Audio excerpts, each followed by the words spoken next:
It's Wednesday, April 5th. I'm Priyanka Arabindi. And I'm Juanita Tolliver, and this is What a Day. Where before you ask, yes, we've already had our faces photoshopped onto the brand new Barbie poster. I'm quite pleased. There is some new pep in our step after we got those pictures. I mean, we a little look good. hair flip, a little vibe, Seriously. A little fuchsia, you know. I think we're both ready to be in Barbie's world.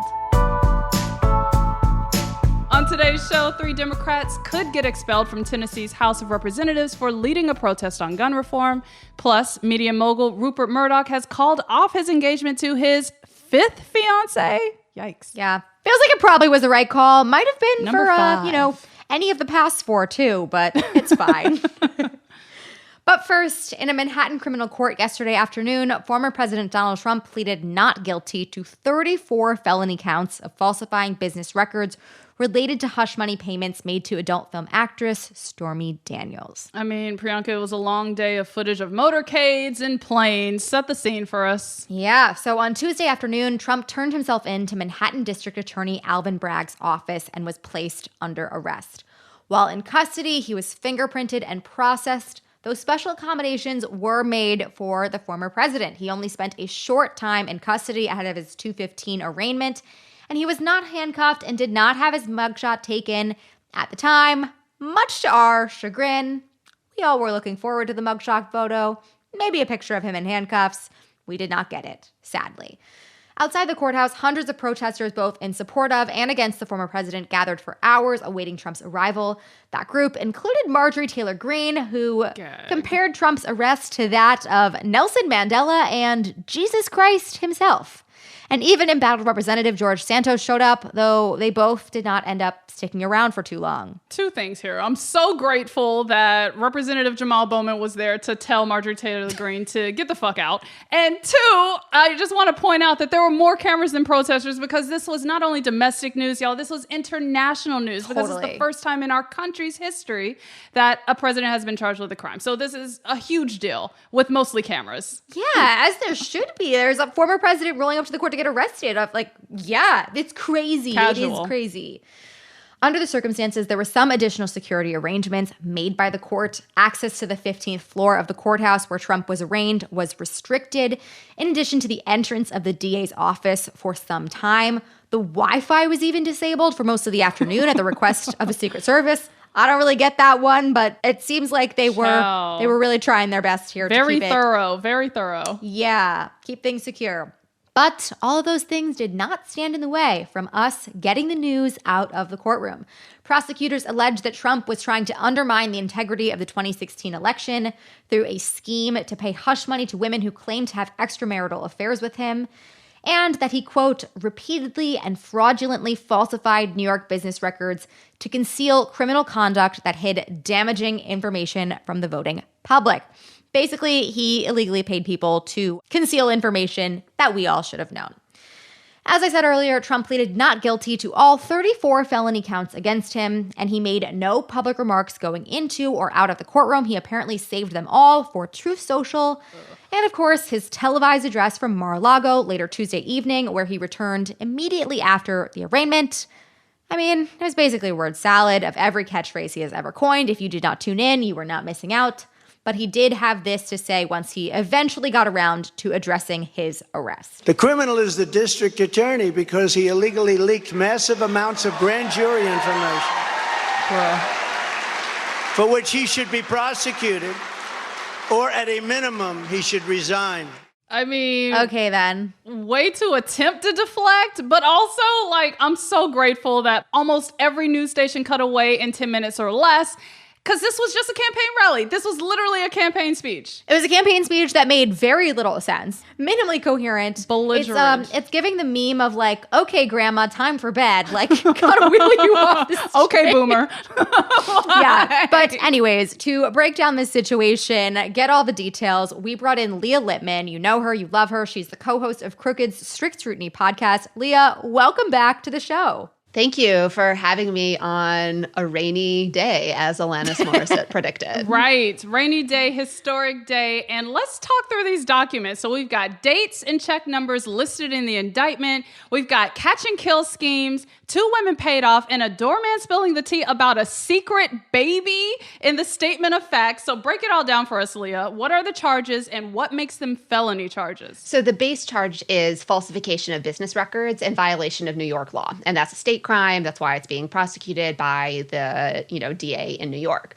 That is generally a misdemeanor, however, but it becomes a felony when the falsification of business records is done with the intent to conceal or promote a violation of some other law or to commit some other offense. And so the allegation is the business records were falsified to cover up or, to pursue some other offense. And at the press conference, as well as in the accompanying statement of facts, there's some indication about what those other offenses might be. Got it. So that's where all of these other salacious details are coming from. Well, the salacious details are definitely related to the, other crimes that are alleged to have been violated here, but they are kind of core to the falsification of the business records charge as well.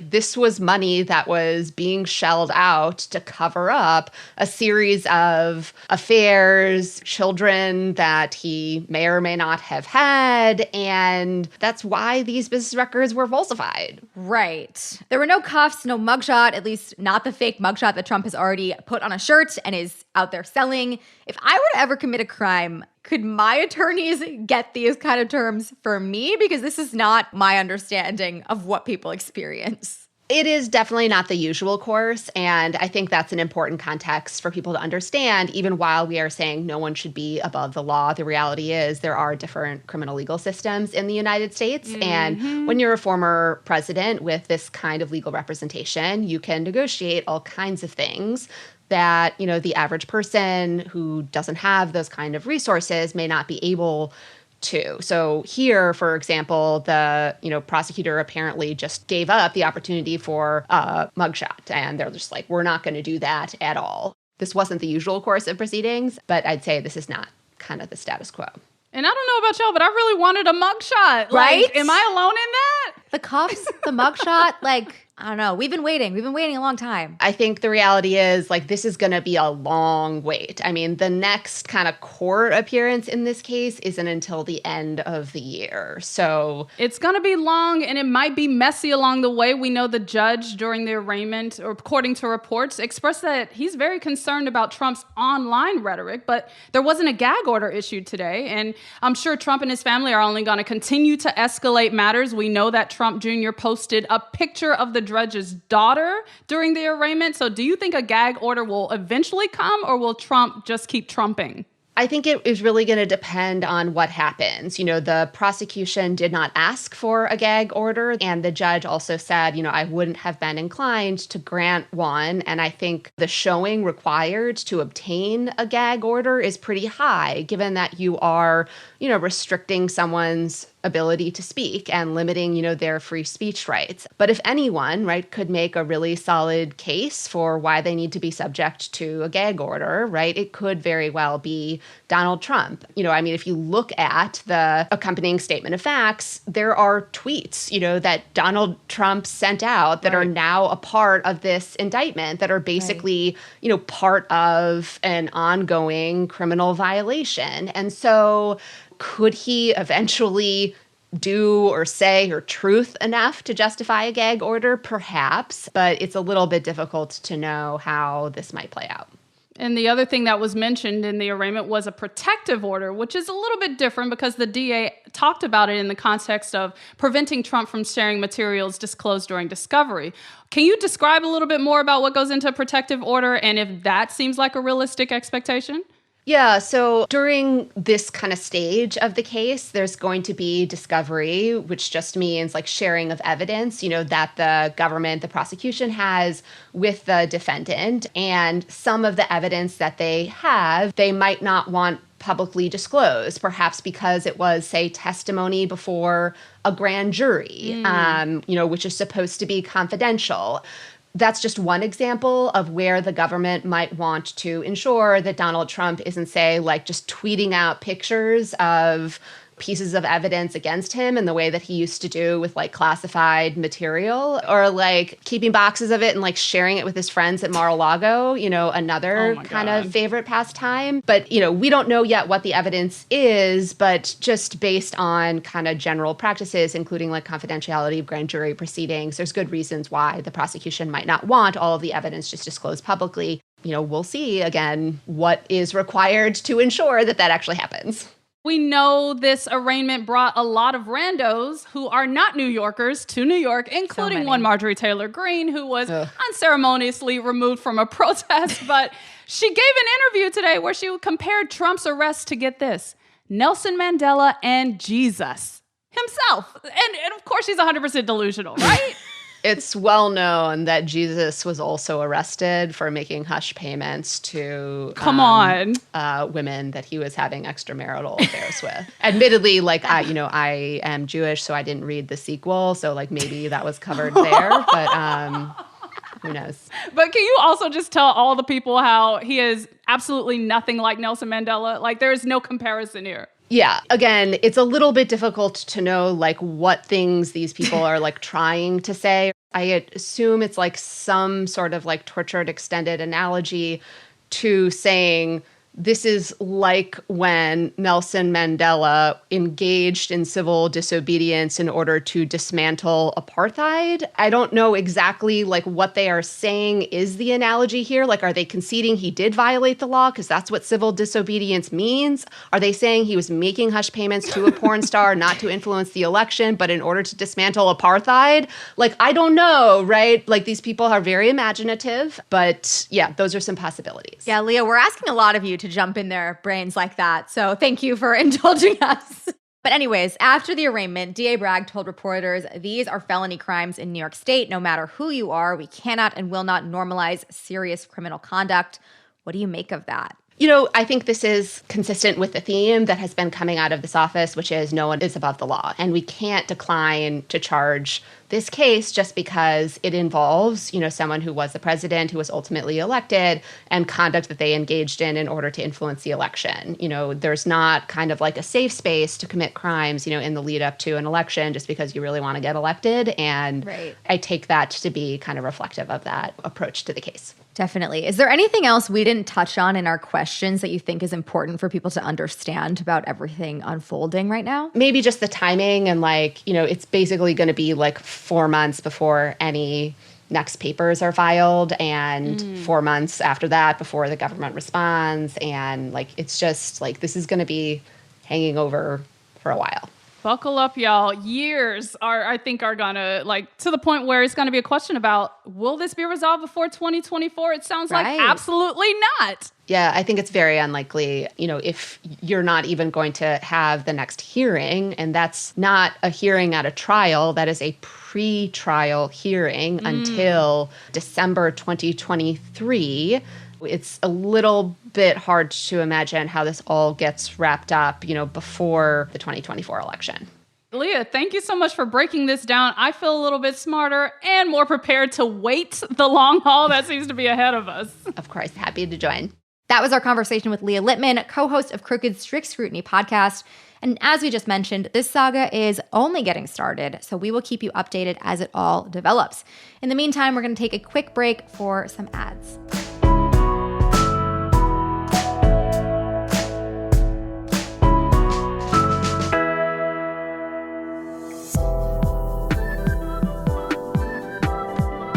What a Day is brought to you by Ramp. If there are any business owners or financial professionals out there in the WAD Squad who are looking for a better way to maximize productivity and cut wasteful spending, look no further than Ramp. Ramp is the corporate card and expense management software designed to help you save time and put money back in your pocket. It gives your finance team unprecedented control and insight into company spending and allows you to automate expense reporting so you can stop wasting time at the end of every month calculating costs. Plus, Ramp's accounting software automatically collects receipts and categorizes your expenses in real time, so you don't have to. You'll never have to chase down a receipt again, saving you so much time and money each month. Get started issuing virtual and physical cards and start making payments in less than 15 minutes, whether you have 5 employees or 5,000. And now get $250 when you join Ramp. Like, that sounds awesome. I mean, free cash. Please. Yeah, that's great. Just go to ramp.com/WAD. That's ramp.com/WAD, ramp.com/WAD. What a Day is brought to you by Lomi, my fave. Okay, y'all, you know the drill. Climate change is real, and we all need to make sure we're doing our part to protect the environment. But on busy days like these, when we're moving with fast-paced breaking news, we can get so caught up in the hustle that we forget about the little things that make a big difference, like where our trash goes. Thankfully, Lomi has made it so much easier for me to do my part to help the planet. I know, for both of us, we're huge fans of our Lomis. Love it. Lomi is a countertop electric composter that turns scraps into dirt in under 4 hours with just the push of a button. There is no bad smell when it runs. It's really quiet, makes it so ideal for apartments and smaller shared spaces. I live in an apartment. Made this space on my counter. It's 1,000% worth it. I've been throwing out way less trash ever since I got mine. I feel good about doing my part and not sending more garbage to landfills and producing methane. I gotta say, too, it's very, very refreshing to be able to get the dirt and, like, throw it outside. Definitely. Not that I hated walking outside to take the trash out, but it saves me trash bags. I never restock trash bags anymore because I take it out so much less frequently. I love that. It's great. If you want to start making a positive environmental impact or just make cleanup after dinner that much easier, Lomi is perfect for you. Head to lomi.com/WAD and use the promo code WAD to get $50 off your Lomi. That's $50 off when you head to lomi.com/WAD and use promo code WAD at checkout. Food waste is gross. Let Lomi save you a cold trip out to the garbage can. Let's get to some headlines. Headlines. The polls have closed in Wisconsin, where the future of the state Supreme Court was on the ballot. As we sat down to record the show at 9:30 p.m. Eastern on Tuesday night, progressive candidate Janet Protasiewicz is projected to win that race. Victory! So exciting. It is sweet. It really is. We'll bring you another update on tomorrow's show, but we want to emphasize that the stakes here were so high because this all boiled down to how the ideological balance of the court would tilt, since the court will weigh in on everything from abortion, political maps, and voting rights in the Badger State. So hugely, hugely important victory.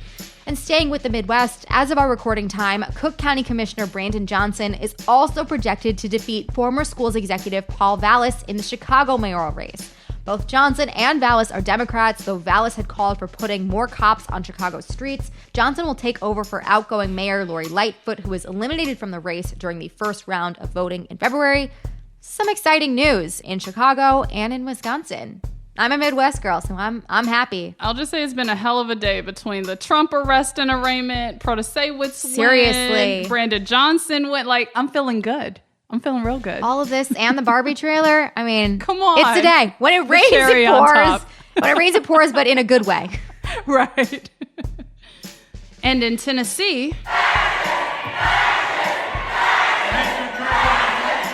they had a good beat to it. You just heard the sound of protesters yelling fascist from the galleries of Tennessee's House of Representatives Monday night as Republican lawmakers moved to expel 3 of their Democratic colleagues for, quote, disorderly behavior. Last week, Representatives Gloria Johnson, Justin Jones, and Justin Pearson, who represent more than 200,000 constituents, led a group of demonstrators through the Tennessee Capitol to call for stronger gun control laws in the wake of the Covenant School shooting in Nashville. The resolutions to expel all 3 passed along party lines, with a final vote expected to come down tomorrow.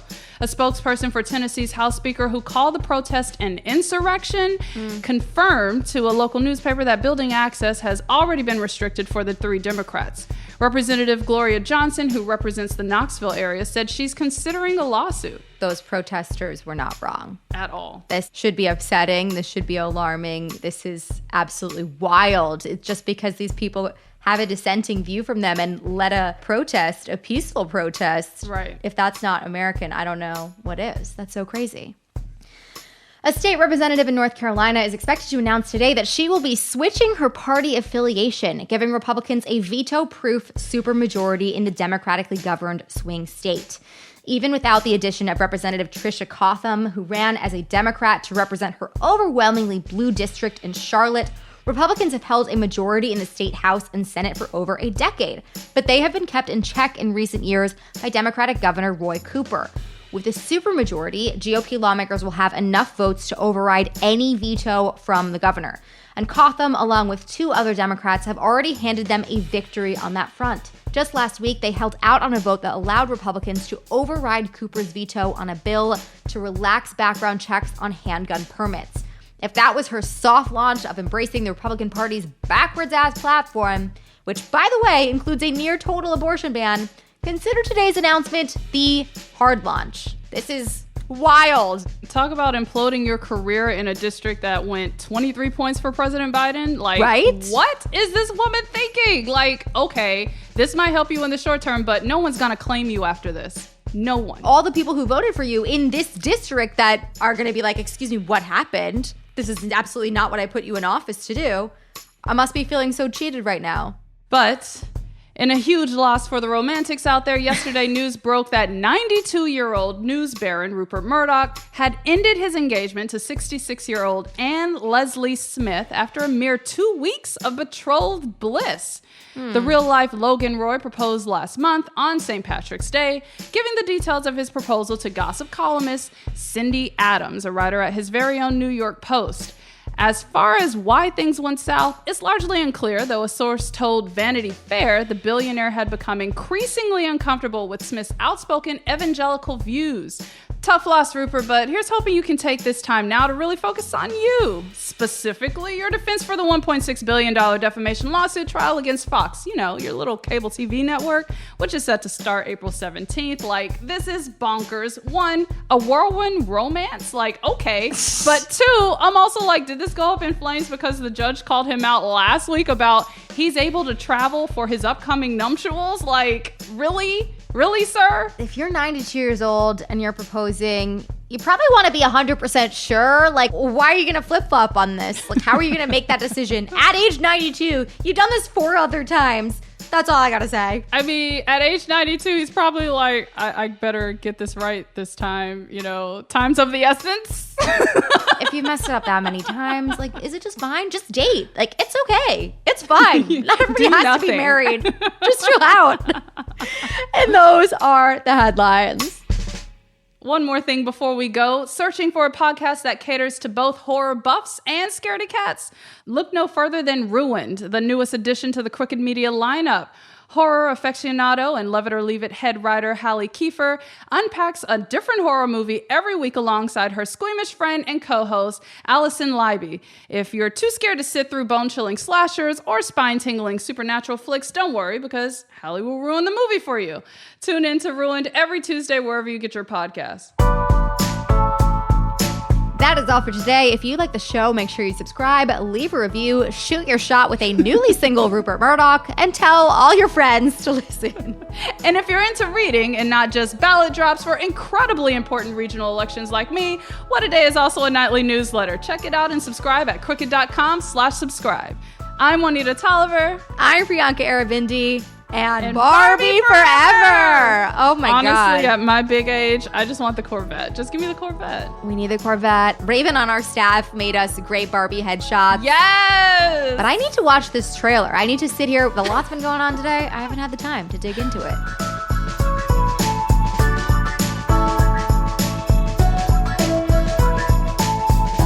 What A Day is a production of Crooked Media. It's recorded and mixed by Bill Lance. Raven Yamamoto is our associate producer. Our head writer is Jossie Kaufman, and our executive producer is Lita Martinez. Our theme music is by Colin Gilliard and Kashaka.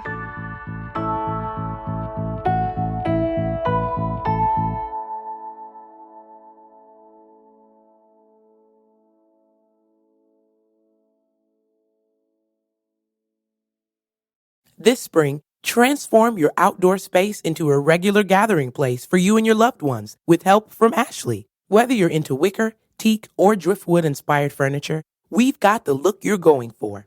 Add in accessories like string lights and beverage tubs to take your patio party from basic to curated, and enjoy cozy evening vibes with a new fire pit. Visit Ashley.com or stop by your local store and find affordable pricing and expert support today. Shop and save today, only at Ashley.